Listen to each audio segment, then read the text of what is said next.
What's usually a time of fasting, prayer and observance in the occupied West Bank is this year shrouded in fear and resentment. The Muslim holy month of Ramadan began last night without much hope of a ceasefire in Gaza, and there are warnings that simmering tensions will boil over into violence.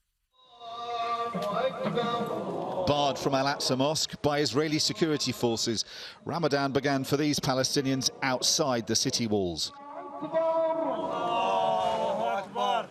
The Israeli government had promised freedom of worship, but police were picking and choosing who's allowed in. You feel bad when you see such kind of thing. They should ease on people. They should open the gates in order for people to enter without any restrictions. In the run-up to Ramadan, there have been scuffles and tension between Palestinians and Israelis, imposing restrictions, they say, for security reasons.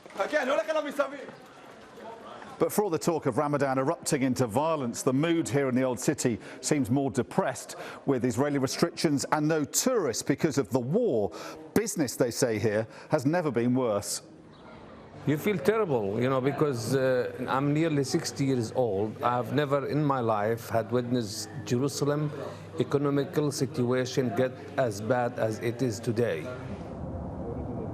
Out on the West Bank, there is increasing resentment, made worse by new plans to expand Israeli settlements on occupied land. That's Efrat there? Yes. Now what we're seeing there are a bunch of Israeli caravans put there by Israeli settlers.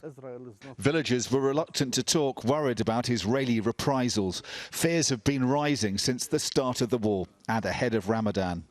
Are you worried? Well, you know, after what's happening now in Gaza, yes, I think everybody's worried because we've never seen the Israeli go to that much horrific extent.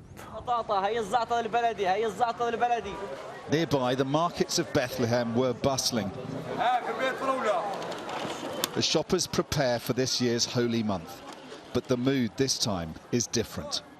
People are upset because of what's happening in Gaza. Very bad. Very bad.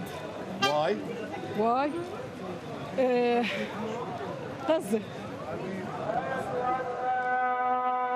The backdrop is war and bloodshed. The mood for this Ramadan sullen and gloomy, with no end in sight to the conflict.